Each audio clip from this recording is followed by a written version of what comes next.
Ah-jin is a top celebrity, but she suffers from severe antisocial personality disorder.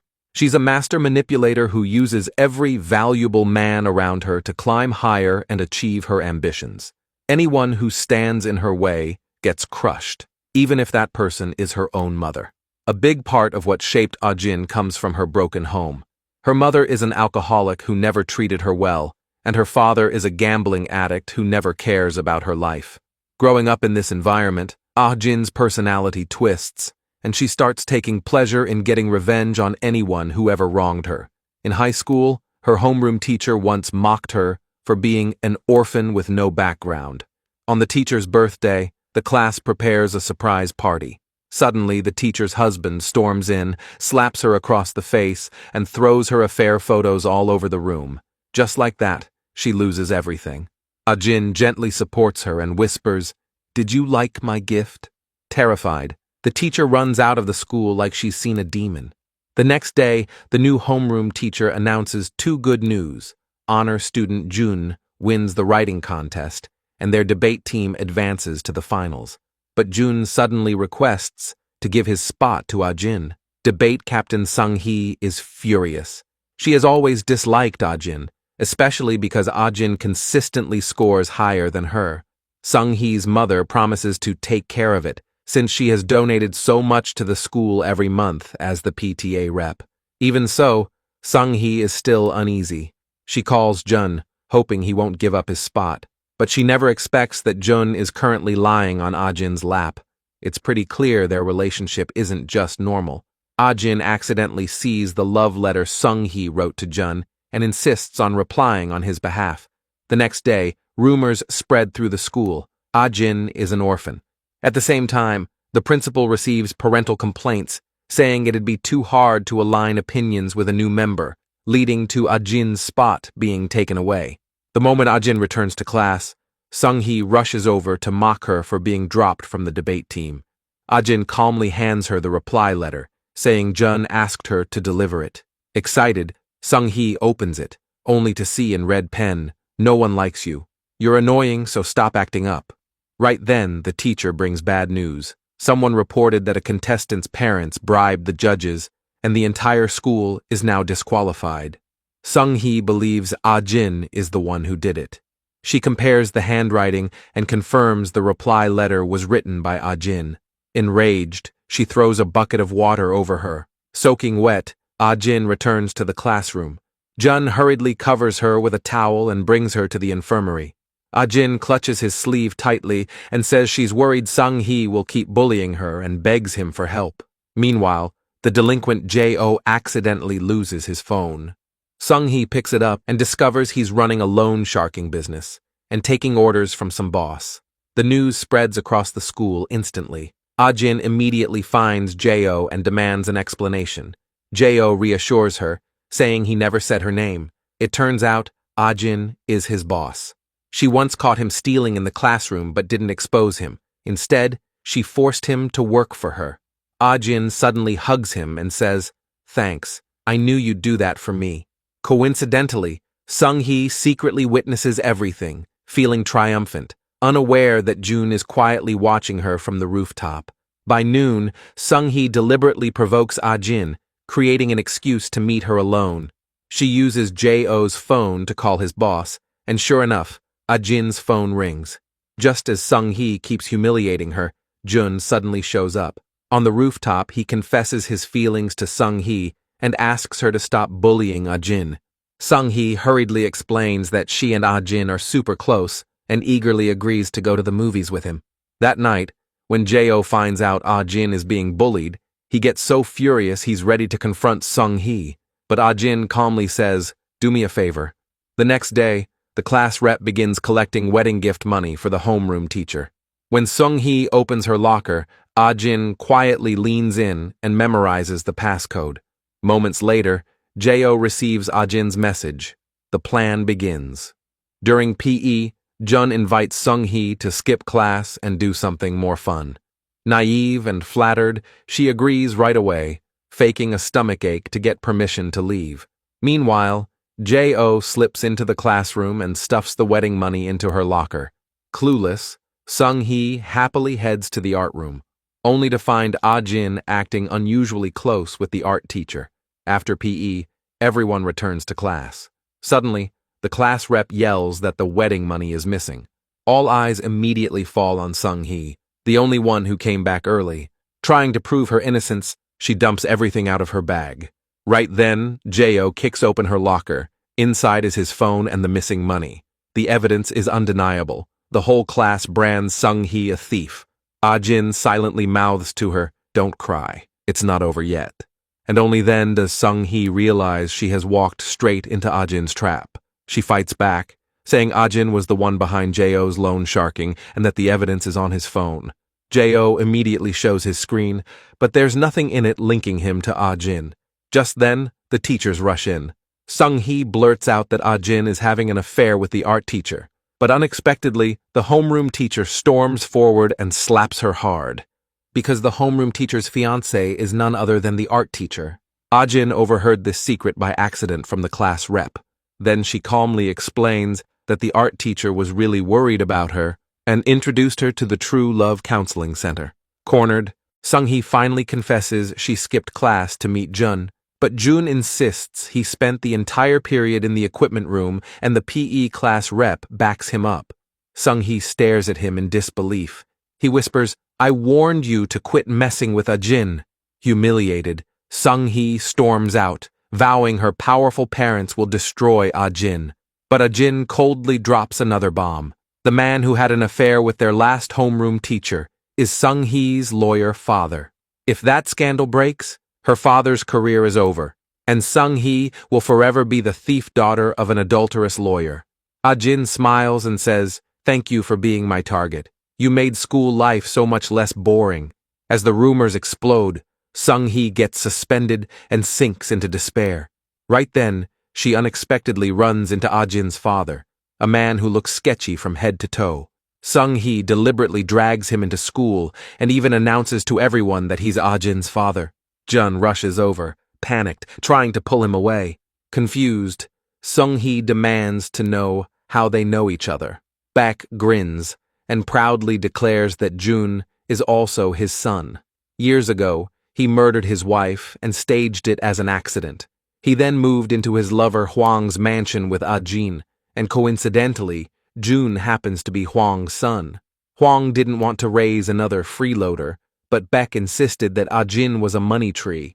They could make a fortune just by selling a few videos of her. Hwang was tempted by the idea and planned to send Ah-jin to an orphanage once it was done. But little Ah-jin overheard everything, and her eyes burned with rage.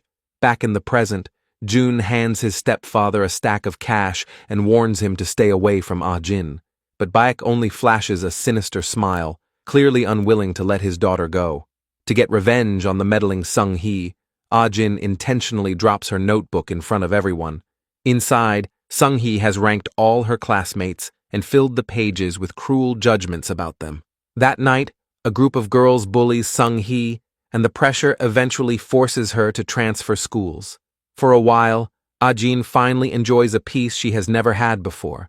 One day, she suddenly receives a call from Jo. Yesterday, his father believed that his younger brother was possessed by Satan and tried to kill him. In the chaos, he accidentally killed his father. Afterward, he sent his brother to their aunt's house and decided to turn himself in. On the phone, he thanks Ah-jin because she was the only one who ever told him he wasn't useless. After that, Ah-jin and Jun spend a rare period of quiet, normal school life together, and both of them get accepted into college. Jun even borrows money from his grandfather to pay Ah-jin's tuition, assuring her not to feel pressured, that things will only get better from here. But reality drags them back into darkness. Ah-jin's father loses everything to gambling. When he learns Ah-jin got into college, he shows up at her place and takes away her tuition money. Ah-jin is injured and falls unconscious, and her mind drifts back to a night many years ago. Back then, little Jun was sick, but his mother simply told him to sleep. Ah-jin took care of him overnight and bluntly pointed out that he and his mother are nothing alike. Jun pulled out a photo showing his mother, his late father, and a driver. Ah-jin immediately realized the driver is his real father. She used that secret to threaten her stepmother not to send her to the orphanage. and even demands a few nice outfits in return. Seeing Jun sulk in silence, she deliberately provoked him, saying, "Your mom doesn't love you. She doesn't care when you're sick. I bet she's thinking of ways to get rid of us." Jun's mother, who overhears everything from outside the door, explodes with rage. She couldn't stand being manipulated by a kid to no end.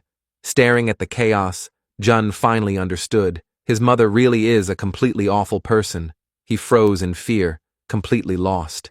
Soon after, Ah-jin woke up in the hospital and saw Jun crying beside her. He admitted he read her diary and knew the big villain X she wrote about was actually his mother. In Jun's eyes, Ah-jin was the only good person in his life. From childhood till now, he's never let go of her hand, always staying close to protect her. This time, Ah-jin remains unconscious for 3 full days. She immediately calls the school, only to learn that because she missed registration, her admission has been cancelled. Over 10 years of effort disappear in an instant. Her life is ruined all over again. After the graduation ceremony ends, Ah-jin walks home in despair, with Jun following close behind. That's when they run into a young man who bravely tackles a thief on the street. Ah-jin instantly recognizes this as an opportunity. Kind, impulsive people are always the easiest to control and use. Soon, Ah-jin starts working at the cafe owned by this man. Her coworker tells her the boss, Choi, used to be a famous athlete before retiring due to injury. During work, someone uploads a photo of Ah-jin online. Her striking looks go viral almost immediately. Talent scouts begin to notice her, along with some dangerous stalkers. One night after getting off work, Ah-jin walks home and notices a creep following her the entire way. Jun happens to call her, but all he sees on the ground are her fallen phone and bag. He searches frantically along the street and witnesses Ah-jin knocking the stalker down with a rock. Jun rushes over and asks if she's hurt, but Ah-jin snaps at him for being late and demands, "How far would you go for me?" Jun answers, "As long as it doesn't involve killing someone, I'll do anything you ask." Hearing that, Ah-jin walks away in disappointment. Jun then threatens the stalker to forget everything that happened tonight before he's willing to call an ambulance. He even throws away the blood-stained rock so Ah-jin won't get implicated. When she gets home, Ah-jin sees her father at the door on the phone, planning to put her in front of a camera or ship her off to some island. She storms up to him, only to get beaten again. Jun can't stand seeing her suffer anymore and decides to solve the problem for good. The next day, Choi notices the marks on Ah-jin's neck, but she lies, saying it's just a scratch. Meanwhile, Jun secretly tails Ah-jin's father and records him selling hidden cameras. Baek spots him and runs, but Jun catches up and knocks him out. He lifts a brick, hesitating on whether to kill him, but he can't do it. Ah-jin witnesses everything and completely loses faith in him. Soon after, Jun is taken to the police station for assault. He tells them Baek is the real stalker, but Ah-jin turns on him, claiming Jun is the one harassing her, and her father was only trying to protect her. Jun reaches for his recording, only to discover that all the evidence on his phone is gone. He suddenly remembers it was Ah-jin who handed his phone to the police. He can't understand why she did that. Ah-jin coldly warns him not to mess up her plan, because that bastard can't go to jail yet. The next day she fakes a fresh forehead injury, which immediately draws Choi's concern. He presses her, "Who did this to you?" Ah-jin reluctantly says she was attacked by a stalker. To protect her, Choi escorts her home and gives her a bottle of pepper spray. Back home, Ah-jin opens a package and finds a dead rat. Just then, Choi spots the stalker nearby and chases him, but can't catch him. Just in case, he leaves a baseball bat by her front door. With everything in place, Ah-jin texts her father to come pick up money tomorrow at 8 p.m., then deliberately wrecks her own room. The next day, she tells Choi someone broke in. Choi immediately suggests she stay at his place, while he crashes at a friend's for a night. After work, Ah-jin gets into a taxi and texts Choi that she's heading home to grab a few things. And just as planned, her father shows up right on time. Ah-jin acts sweet, hands him a hat, pretending it's a gift, but really it's to make him look like the stalker. Then she gives him a heavy bag. He thinks is money, but it's just a stack of fake bills. Realizing he's been tricked, Baek explodes in rage. That's exactly what Ah-jin wants. She immediately calls Choi. Hearing screams over the phone, Choi panics and races to her house. In the dim room, he clashes with the attacker but gets cut by scissors. Furious, he grabs the baseball bat and swings, then flees in shock. Just then, Ajin picks up the bat and brings it down hard on her father. Stumbling out of the room, she calls the police, crying and begging them to save her father. However, all of this is nothing but a trap she carefully set up. The police quickly seal off the crime scene and arrest Choi. He claims that Ajin has been stalked by a man in a beanie, and that last night he mistook the victim for that stalker and swung the bat without thinking. But the police find no beanie at the scene, and even Ajin says she never saw anything like that. In reality, the moment Choi left, Ajin flushed the beanie and the scissors down the toilet. Choi continues explaining that he panicked afterward and wanted to call emergency services. But Ajin told him the man was her father and urged him to leave, insisting she would take care of everything. Now even Choi admits he was under some kind of spell yesterday, and as if he were a puppet in someone's master plan. Meanwhile, Officer Park notices a major inconsistency in the timeline. The victim's time of death is between 9 and 10 p.m., but Ajin didn't call the police until 3 a.m. She claims her father knocked her out, and she only called when she woke up. At that moment, Park receives a call from Choi's agent and steps outside. Ajin senses something is wrong and secretly listens in. Sure enough, Park's planning to blame everything on her. She immediately records the call and takes photos of Park accepting a bribe. Late that night, Park sneaks into her apartment and finds pieces of the beanie inside the toilet. The next morning, the police arrest Ajin for intentional homicide. Because of the newly found evidence, the lawyer plans to spin it as Choi taking justice into his own hands after being set up by Ajin. But Choi is deeply guilty. He fears this will send Ajin to prison. Elsewhere, Officer Park presents solid evidence and points out that the victim was hit multiple times. Despite all the accusations, Ajin still remains calm. Claiming she's on her period, she asks the female officer to escort her to the ladies' room. Halfway there, she suddenly tells the officer to check the photos and recordings on her phone. Just like that, Park's bribery scandal goes public, and the internal affairs team launches an investigation. But the cunning Park has already hidden the money. Furious, he confronts Ajin and threatens, "I'll do everything I can to convict you of this murder." No one expects what happens next. Jun walks into the station and turns himself in, claiming he killed Ajin's father. It turns out that he went to house last night and found her barely conscious, while her father was already dead. To protect her, he cleaned the toilet, wiped the fingerprints off the bat, and delivered the final blow himself. He even goes to Beck's motel to stage a fake revenge motive. But the officer quickly spots the flaws and exposes Jun's attempt to take the blame for Ajin. Breaking down, Jun grabs the officer by the throat, begging them to let her go. The officer warns him to face reality. Evidence shows Ajin used innocent people to commit murder, which is still a serious crime. Realizing how severe the consequences are, Jun completely loses control. Just then, news comes in. The case will be closed as blunt force homicide by Choi. The real mastermind is Ms. Seo, the CEO of Longstar Entertainment, who has been trying to sign Ajin from the start. Earlier, Ajin agreed to join her company, and Ms. Seo used her influence to pin everything on Choi.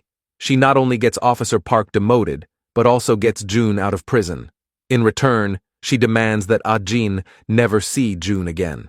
She promises to turn her into an international superstar, but if her past ever comes out, everything will collapse overnight. After dinner, Ajin meets Jun to say goodbye. Jun accuses her of betraying Choi, the man who risked his life to help her. Ajin shouts back that she doesn't pity anyone but herself, because she has never lived a normal life like everyone else. She says she'll climb to the very top, where no one will dare stand in her way. From that day on, Ajin throws herself into her career and quickly becomes one of the hottest rising stars. And in prison, Choi watches her face on TV, his eyes filled with emotions he can't put into words. Not long after, the Busan International Film Festival kicks off in full splendor. As the most anticipated rising actress of the year, Ah-jin is arranged to walk the red carpet with top star In-gang. Because of In-gang's charm and thoughtfulness, Ah-jin suddenly becomes the center of attention. But this makes his ex-girlfriend Lena burn with jealousy. Desperate to win In-gang back, she refuses to accept that he's close to another woman. In-gang, already exhausted by her constant clinging, warns her to stop interfering in his life. Unable to accept reality, Lena takes out all her anger on Ah-jin. During filming, she keeps nitpicking and demanding retakes, soaking Ah-jin again and again. The director sees she's doing it on purpose and tries to talk her down, but she throws a tantrum and refuses to shoot.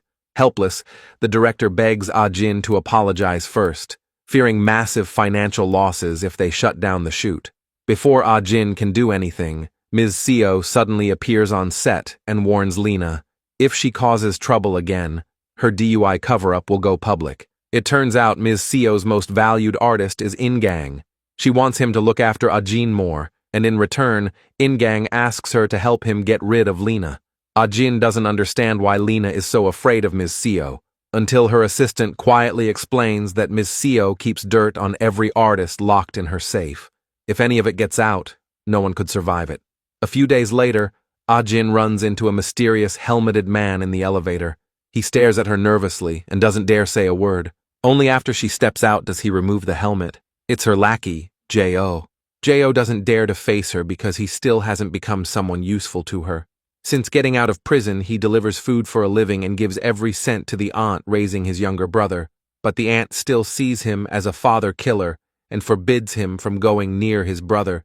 Meanwhile, Jun has become a well-known author. For 5 years, he's been quietly watching over Ah-jin from afar, never approaching her. His mother, Ms. Huang, is drowning in loan shark debt and goes to Jun's grandfather for help, only to be thrown out. With nowhere else to go, she turns to Jun, only to discover his heart is still clinging to Ah-jin. Unable to hold back, she scolds Jun for being so pathetic. Jun demands that his mother keep her promise and apologize to Ah-jin because he believes Ah-jin ended up like this entirely because of her. But unexpectedly, Lena overhears everything and suddenly becomes intrigued. To uncover Ah-jin's past, she approaches Jun under the pretense of promoting his new book and drags him to dinner afterward. Meanwhile, Ah-jin accidentally learns the company is having a power inspection and everyone gets off work early. She lets her assistant go home, then rushes back to retrieve Lena's dirt. What she doesn't know is that her assistant is actually Lena's planted spy. Panting, Ah-jin climbs the stairs and sneaks into Ms. Seo's office. Just as she tries to enter the safe's password, Lena appears behind her, holding both her own and Ah-jin's dirt files. She proudly explains that the central elevator still works during emergencies, so she got there first. Ah-jin chases her all the way to the parking garage. Lena orders her to kneel and apologize. When Ah-jin doesn't comply, Lena slaps her sharply. Ah-jin mocks, "No wonder In-gang is fed up with you." Enraged, Lena slaps her repeatedly, only stopping when she hears Jun's car door open. Seeing Ah-jin in such a pitiful state, Jun's eyes turn red, but he doesn't dare to approach her. A few days later, the company holds its annual banquet. Lena invites Jun and makes sure he knows that Ah-jin will be there. During the event, In-gang suddenly feels unwell and rushes to the restroom to take his medication, accidentally spilling all the pills. Ah-jin happens to walk in, hands him a bottle of water, and returns to the banquet. The big screen plays highlight clips of the actors, but the final scene unexpectedly shows Lena violently slapping Ah-jin. The room erupts in shock. Miss Seo immediately steps onto the stage and claims it is a scene from an upcoming drama. It turns out that before heading to the company, Ah-jin already discovered that her assistant betrayed her. The assistant panicked and explained that her father was seriously ill and needed money. It was Lena who lent her the money, so she had to work for her. Ah-jin quickly came up with a plan. She walked right into Lena's trap on purpose, while the assistant hid nearby and recorded the bullying incident. Afterward, Ah-jin warns Lena not to mess with her again, or she'll release the video to the public. Feeling triumphant, she returns to the event, only to run into Officer Park, the detective who handled her case years ago. Park still blames her for ruining his career and vows to make her pay. Jun happens to see this scene and is about to step in, but Park has already left. Lena also sees everything. She secretly snaps a photo of Park and immediately orders someone to dig into his identity. That night, Ah-jin goes to Jun's place and pours out the pain she has carried for years. Leaning on his shoulder, She says she's tired of living an invisible life.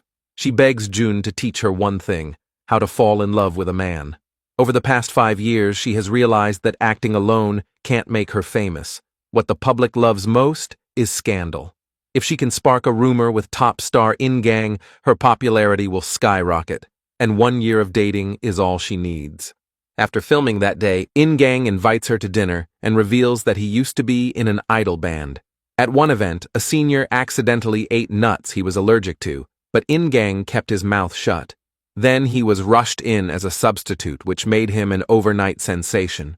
That senior later retired from the industry, but still sends him supportive messages. In-gang never knows whether it's genuine goodwill or revenge. Suddenly, Ah-jin cuts him off and asks what he's trying to say.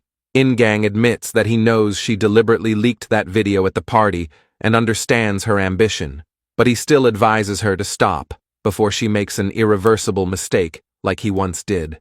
Meanwhile, J.O. lands a job at a detective agency. His first assignment is shockingly to investigate Officer Park. J.O. manages to steal Park's phone, installs spyware, and follows him.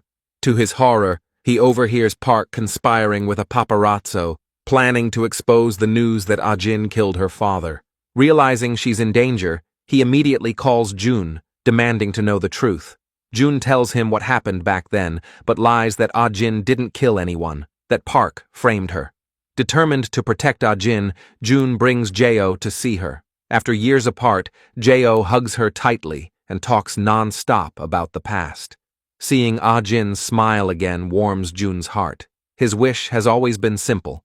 He just wants her to live freely, like this moment. Over the next 2 weeks, June thoroughly investigates In-gang's background. He learns that In-gang lost his parents young and was raised solely by his grandmother, the person he treasures most.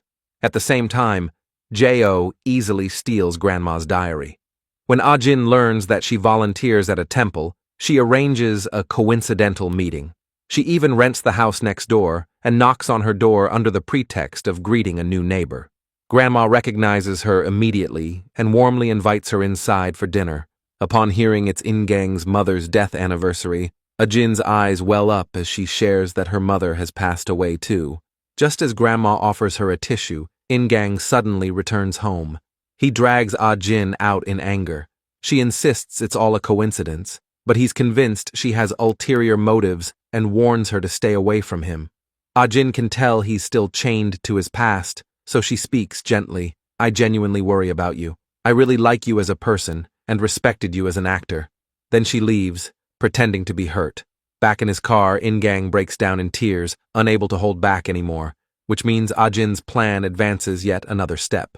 Soon after, she bribes In-gang's manager and asks him to arrange a meeting between In-gang and that senior. The senior finally confesses that eating the nuts back then is intentional. He just didn't want to go on the show and hopes In-gang won't blame himself anymore. He also adds that Ah-jin once came to him for help, saying In-gang has been in pain. He can tell Ah-jin genuinely likes In-gang and hopes he cherishes that feeling. In-gang freezes, a faint emotion flickering in his eyes. Meanwhile, Officer Park's about to hand Ah-jin's scandal to the paparazzo, but before he can, someone kidnaps him. June promises to fix the trouble his daughter caused in the U.S. on one condition: he must stop targeting Ah-jin. Park agrees immediately and even drops another bomb. A powerful figure has already set their sights on Ah-jin. J.O. wants to keep digging, but Ah-jin suddenly asks to meet him and requests a favor. 1 hour earlier, In-gang is drowning in guilt after misunderstanding Ah-jin, so he apologizes first and invites her to dinner. On the way to the restaurant, he accidentally crashes into a motorcycle, and the rider happens to be J.O. J.O. does everything he can to stall him, just to make him late. As time keeps ticking, a satisfied smile slowly appears on Ah-jin's face. In-gang ends up arriving 3 hours late, panicking like crazy. He sprints all the way to the restaurant, only to find Ah-jin still standing there in the freezing wind. Not only is she not angry, she even hands him her scarf, gently asking if he's cold. Snow begins to fall, and In-gang kisses her without thinking. The moment is captured by both the paparazzo and J.O. Staring at the footage, J.O. whispers bitterly, "That really hurts." The next day, the scandal reaches Ms. Seo, who immediately demands Ajin cut things off with Ingang. But Ajin stands firm, saying this isn't some casual fling and they genuinely like each other. Right then, Ingang walks in, and Ajin slips away with an excuse. Ms. Seo explodes, insisting the scandal will destroy his public image, especially since he just broke up with Lena. But Ingang says he'll take responsibility for everything. All he wants is Ms. Seo's blessing and support. Meanwhile, Ajin meets the paparazzo. She tells him his headline is way too tacky and suggests a better one. Baek Ajin, the woman who captured Ingang's heart. The paparazzo is stunned, unable to figure out what she's trying to do. Ajin calmly reveals she knows he's Lena's cousin, but that doesn't stop them from working together. She even promises to give him exclusive rights to their love story. Soon, Ajin and Ingang's romance dominates the trending charts, and Ajin's fame skyrockets. Meanwhile, her assistant goes on a blind date. A few drinks in, she begins to relax, and spills all kinds of celebrity secrets. The gentle, charming man across from her is actually J.O. He secretly starts recording and learns she used to be Lena's manager and even took the fall for Lena's DUI. After the scandal broke, Lena was blacklisted from the industry, and Ajin fired her assistant on the spot, claiming she could no longer trust her. In the months that follow, Ajin focuses entirely on her relationship with Ingang, landing huge attention and endorsement deals. A year passes in a blink. Jun's life becomes painfully dull since Ajin never contacts them again. But J.O. thinks that's a good thing. No news means Ajin is living happily, but trouble comes sooner than expected. At an event, Ajin is spotted by her high school nemesis, Sung-hee. Sung-hee can't believe the wicked Ajin is now an untouchable superstar. She immediately posts online, claiming Ajin used to extort and frame classmates. J.O. fights back instantly, revealing that Sung-hee was once caught stealing and spreading rumors, the reason she was forced to transfer. Soon, public opinion turns in Ajin's favor, with many believing she's the one who's been unfairly attacked. Even so, Ajin still feels deeply unsettled. That night, she develops a high fever and is tormented by nightmares. Since Ingang's busy traveling for work, he asks Grandma to look after her. Grandma patiently feeds her, then gently pulls her into her arms and rocks her to sleep. She firmly believes that Ajin is a good kid at heart, and that whatever she has done, she must have had no choice. Ajin is deeply moved. It's the first time she ever feels what family warmth is. She even gives Grandma the door lock code so she can visit any time. Over the weekend, Ajin goes to the temple to pray, and unexpectedly runs into Choi, the cafe owner who has just been released from prison. Choi calmly asks, "Did you get what you wanted?" Ajin is stunned and can't respond. Just then Grandma appears, smiling as she greets Choi. It turns out she met him while doing volunteer work in the prison. Afraid her past will come out, Ajin quickly claims she only worked part-time at his cafe before. That night, she contacts J.O. and tells him to keep an eye on Choi in secret. Meanwhile, Jun's new book is about to be adapted into a movie. A paparazzi shot captures him on a date with Lena, and rumors spread that Lena might play the female lead. But Jun privately meets Ms. Seo and firmly insists the lead must be Ajin. It turns out he has been an anonymous investor in Longstar Entertainment for the past year, and Ajin's secret financial backer. That night, Ajin shows up at Jun's place and accuses him of using dirty tricks to force her to see him. Jun fires back, "The one-year deal is over. You're still staying with Ingang. Did you fall in love with him?" As they argue, Lena suddenly barges in, threatening to expose their improper relationship. Ajin, however, doesn't care at all and leaves calmly. Later, she meets J.O. and learns that Choi's movements seem normal, showing no signs of danger. The next day is Ajin's birthday. Ingang prepares a romantic date. Just as he's about to propose, Lena suddenly arrives with Jun and purposely brings up the fact that Ajin stayed at Jun's place late at night. The atmosphere becomes painfully awkward. Ingang storms out to the balcony to cool off. Ajin follows him and explains that she and Jun are siblings without blood relation, and they've never crossed any lines. Just then, Ingang receives a call from his brother. Grandma has found her lost diary but seems emotionally unstable. His brother won't be home tonight, and In-gang has a flight to catch, so he asks Ah-jin to check on her. Ah-jin rushes over, only to find Grandma sitting quietly with the diary laid out in front of her. Earlier, Grandma cut her hand while preparing a birthday meal for Ah-jin, and while searching the cabinet for medicine, she accidentally found the missing diary. As instructed by Ah-jin, Jo waits outside the door. Jun soon arrives as well. Suddenly, there's a huge bang. They rush inside and see Grandma collapsed on the floor while Ah-jin stands at the top of the stairs. Grandma is rushed to the hospital, but she doesn't make it. In-gang is devastated. He didn't even get to say goodbye. The police launch an investigation immediately. Ah-jin gives a calm statement. Grandma stood up to feed a stray cat, felt dizzy, lost her balance, and fell down the stairs. At the funeral, Choi unexpectedly shows up. In-gang's brother recognizes him as the man they saw at the temple. He later looks up Choi's case online and discovers Choi was tricked by a part-timer into committing the crime. Unable to hold back, he confronts Choi and asks if that part-timer was Ah-jin. Ah-jin hides nearby, too scared to speak. Unexpectedly, Choi denies it outright, claiming the incident has nothing to do with Ah-jin and that she was only a victim's relative. After the brother leaves, Ah-jin asks why he covered for her. Choi says that during his first year in prison, he hated her so much he dreamed of revenge every day. But eventually he realized that if Ah-jin had had even one proper adult in her life as a child, her path might have been different. After the funeral, a neighbor quietly tells In-gang that on the day of the incident, she saw a young woman walk into his grandmother's house. Moments later, she hears Grandma crying and shouting, "Why did you lie to me?" The neighbor adds that the upstairs tenant has security cameras, so maybe the truth can be found there. But when In-gang goes upstairs, he learns that the footage has already been taken by the police. In reality, it's Jo who takes the footage. He hands the video to Jun and even punches him in anger. He is convinced Grandma's death is not Ah-jin's fault, and he accuses Jun of never believing her. Grandma's passing hits In-gang hard, and he even considers retiring from the industry. All he wants now is to marry Ah-jin and live a quiet, peaceful life. But Ah-jin coldly blames him instead, saying the video of him buying the ring leaked, causing a famous director to scold her. For the sake of her career, she mercilessly breaks up with him. In-gang can't accept it and begs her not to leave. Ah-jin deals another blow. She admits she stole Grandma's diary because she wanted to win Grandma's favor so she could date him. In-gang breaks down, demanding to know what she did to Grandma. Ah-jin calmly replies that she simply told Grandma the truth.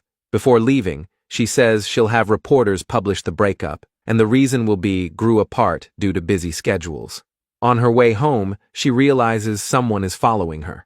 Fortunately, In-woo steps in and blocks the car, only to be beaten brutally by a group of men in black. But when Ah-jin calls, he still lies and says it was just paparazzi. The next day, the breakup news dominates the trending searches. Miss Seo rushes to In-gang's home to comfort him, only to find him dead in the bathtub. Jun confronts Ah-jin, accusing her of causing In-gang's death. Ah-jin fires back, saying it was bad luck on his part that he ended up like that, and she did everything she could. She brings up how, when her stepmother punished her as a child, Jun just stood by and did nothing. But if it were Jo, he'd have jumped in to protect her. Her words strike Jun deeply, filling him with guilt. Ah-jin then softens her voice and tells him she will never blame him, no matter what he does. The next day, fans protest, blaming Ah-jin for In-gang's death. In the chaos, Sung-hee suddenly shows up and helps Ah-jin get home. As she leaves, she grabs a luxury handbag, claiming they're now even. At In-gang's funeral, Ms. Seo remembers the first time she met him. For years, she treated this kind, good-hearted boy like her own brother. To avenge him, she teams up with the paparazzo, planning to take Ah-jin down. Meanwhile, Jun's mother suddenly arrives and kneels before Ah-jin to apologize. She adds that Jun's the one who told him to do it.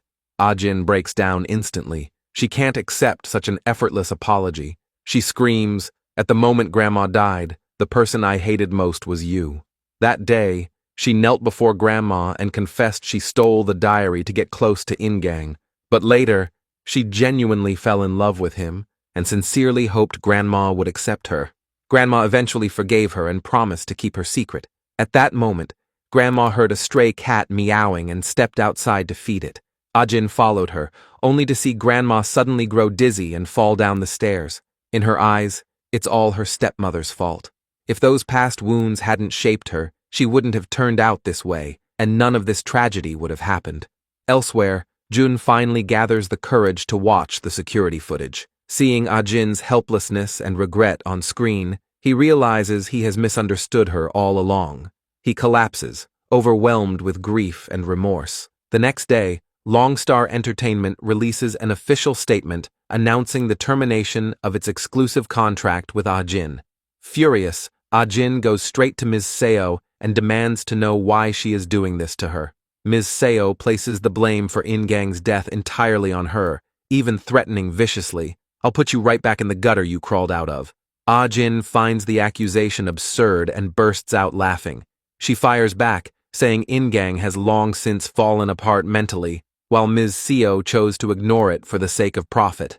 With that, she storms out.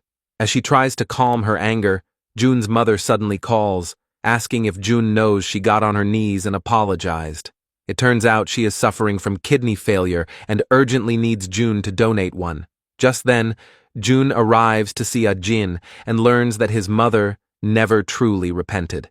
Even so, he agrees to donate his kidney and take on all her debts, but on two conditions. She never shows up in front of Ajin again, and she must stay away from Grandpa for good. Before surgery, he calls Ajin and says, "Just wait for me, and I'll come to you." Ajin's not even thinking about him. What's stressing her out right now is Ms. Seo. As she struggles to figure out her next move, everything suddenly shifts. Ms. Seo is arrested by the police. Someone reports that she not only embezzled company funds, but also used the so-called shackle files to abuse and threaten artists for years. Hearing the news, Ajin finally breathes again. Soon after, a manager from Dio Entertainment reaches out, hoping to sign her. He even asks whether she knows Moon Do-hyuk, the company's major shareholder, because he is the one who pushed them to recruit her and personally handled all the smear campaigns against her. Curious, Ajin meets Do-hyuk and directly asks why he is helping her. Do-hyuk admits he has already looked into her past and feels deep sympathy for her childhood, believing he can be her protector. He adds that taking down Seo is only the first step. He has more plans, though he cannot reveal them yet. Meanwhile, Jun completes his surgery. On the day he is discharged, J.O. calls, saying he has something urgent. He has been investigating the men who once stalked Ajin and assaulted him, but their car had fake plates, so he couldn't trace their identities. No one expects there to be a listening device planted under the office desk, and the mastermind behind it is Do-hyuk.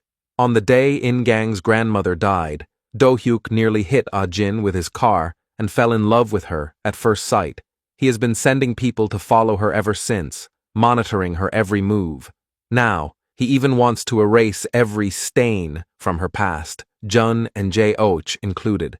As the two men analyze who might be targeting Ajin, they fail to notice that someone has locked the office door from the outside and released gas into the room.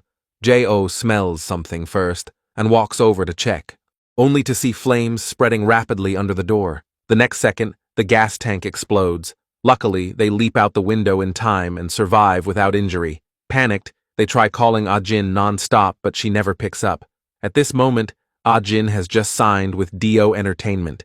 Do-hyuk then reveals his full plan. He will land her a role in a renowned director's new film, make her international debut, and ensure she takes home Best Actress at a major festival. But there is one condition. She must become his wife. Ajin barely hesitates. She takes the ring and accepts his proposal.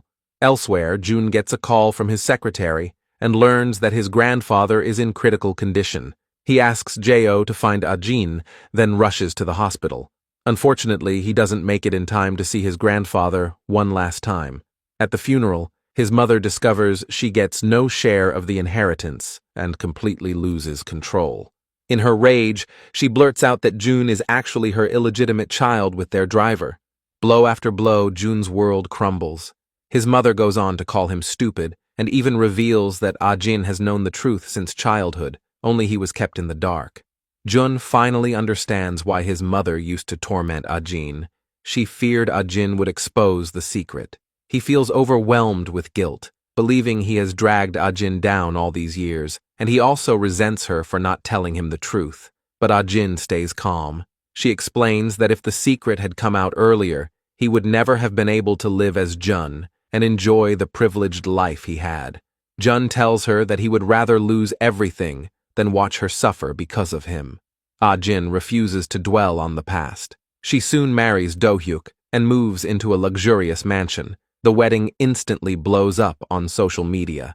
Jo stares blankly at the news. His boss urges him to forget that woman because she has already stepped into high society, fulfilling what many consider a dream life. Jo lets out a soft sigh and says, "Sure, I guess that's all it was." Ah-jin indeed settles into a life of comfort and luxury. The only thing that unsettles her is that the entrance to the third floor is locked. The housekeeper explains that the study upstairs is strictly off-limits. Only Do-hyuk can enter, and even the previous madam wasn't allowed. Curiosity grows inside Ah-jin. That night, she deliberately brings it up at dinner. Do-hyuk uses the moment to talk about his ex-wife. He once gave her everything she wanted, but her demands kept growing, and she kept saying she wanted to kill him. They divorced soon after, and her mental state deteriorated. She is now in a psychiatric hospital. Soon after, strange incidents begin happening. One day, Ah-jin forgets to buy sanitary pads, yet right after showering, someone delivers exactly what she needs. The clock in the living room suddenly breaks, and the stopped time happens to match the hour she once planned to kill her father. She starts to suspect everything is connected to Do-hyuk. The next day, she secretly meets with Jo, asking him to investigate Do-hyuk's past, especially his ex-wife's current whereabouts. What she doesn't know is that Do-hyuk is listening to their conversation in real time. When she returns home, the housekeeper brings her a cup of hot tea, saying Do-hyuk specifically instructed her to drink it. After the housekeeper leaves, Ah-jin immediately pours the tea into the sink. When Do-hyuk gets home, he finds her asleep on the couch. He gently strokes her cheek, a faint, unreadable smile appearing on his lips. The next day, Ah-jin lounges by the pool under the sun. Sung-hee sneaks into the mansion disguised as a maid, clutching a knife as she moves in on her target.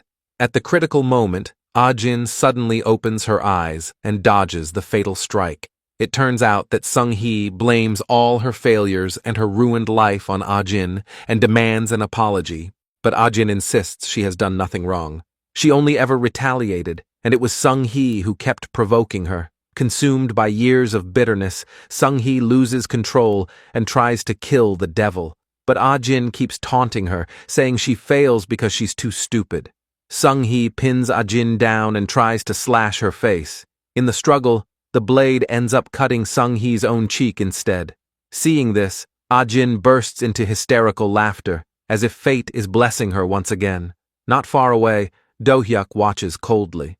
He steps forward, kicks the screaming Sung-hee aside, and carries the shaken Ah-jin back inside. When Ah-jin wakes up and sees Jun sitting by her bed, she immediately leans into his arms for comfort. Jun kisses her forehead softly, embracing all her fear and fragility. Soon, the headline, "Famous Actress Attacked by High School Classmate," goes viral. Jo sees the report and becomes furious. After digging around, he learns that Sung-hee has been committed to a psychiatric hospital. Coincidentally, Do-hyuk's ex-wife was also sent to the same facility, and she has been missing ever since. Sensing something is wrong, Jo discovers that Do-hyuk quietly acquired the hospital not long ago. Meanwhile, Jun suddenly behaves like a completely different person. He moves in with his mother and patiently accompanies her on shopping trips.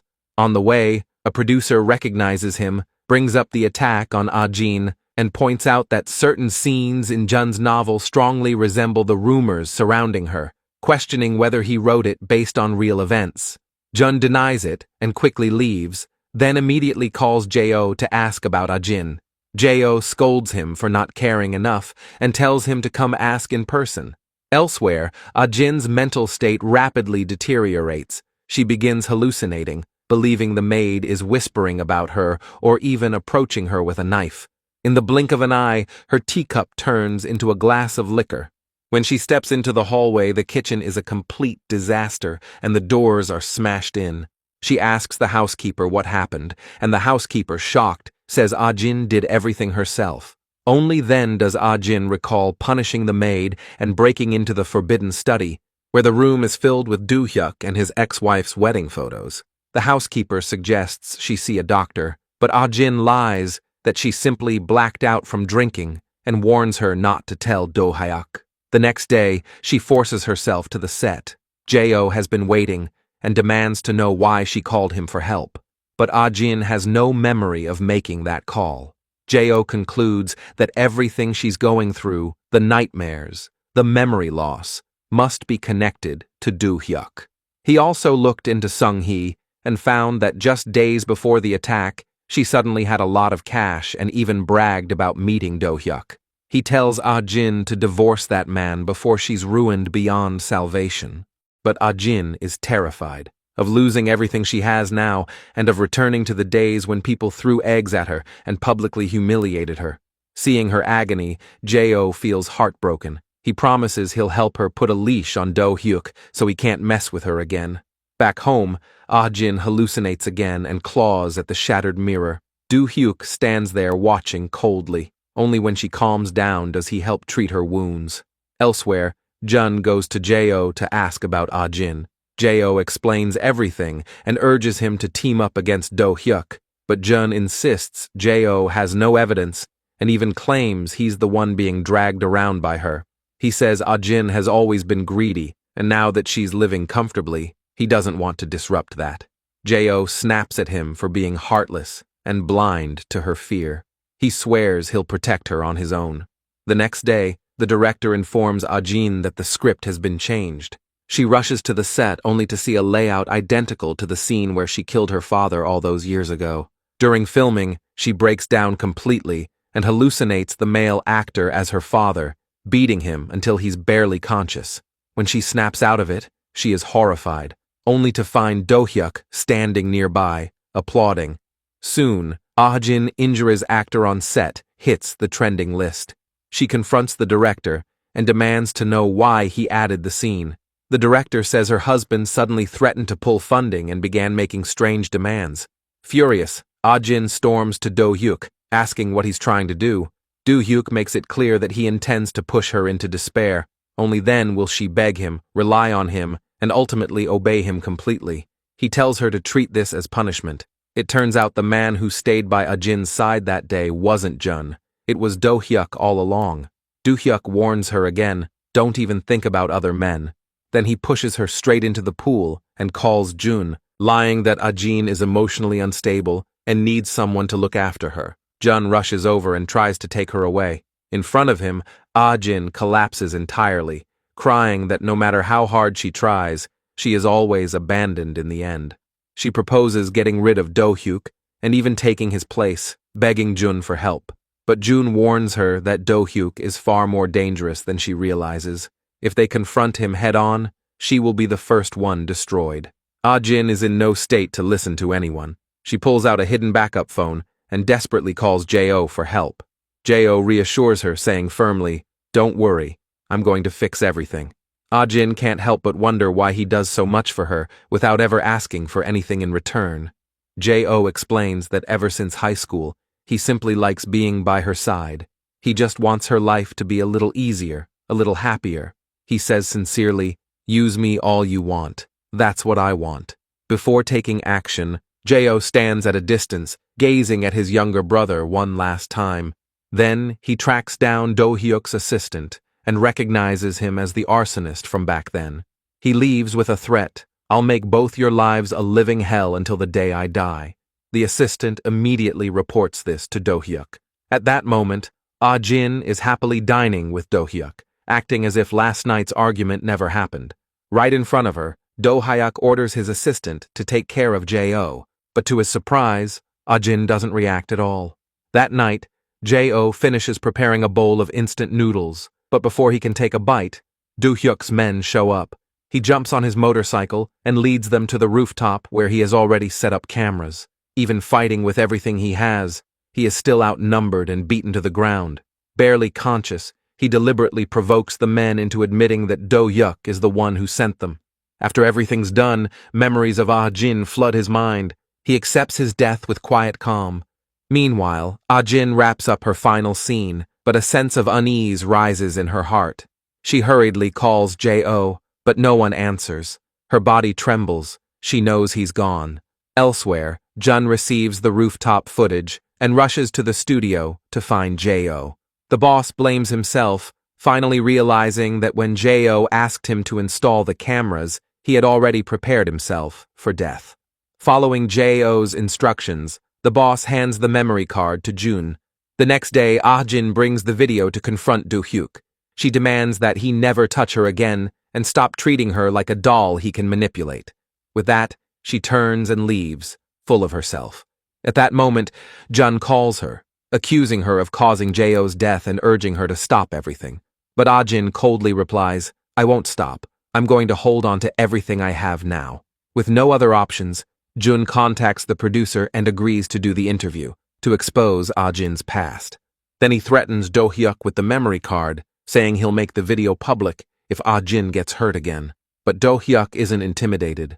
He even warns Jun not to end up like Jo. A year passes in the blink of an eye. Ah-jin's film is released and becomes a huge success. Her reputation skyrockets, earning her a nomination for Best Actress. On the night of the awards, she steps onto the red carpet and is greeted with screams and applause. Ah-jin has finally become a true superstar. What she doesn't know is that Jun's interview airs at the exact same time. When the host announces her as Best Actress, Ah-jin walks onto the stage amid thunderous cheers to accept her highest honor. Meanwhile, Jun sits before the camera and publicly exposes her antisocial personality, detailing every crime she has committed. Completely unaware, Ah-jin is delivering her emotional acceptance speech, but instead of applause, murmurs ripple through the audience.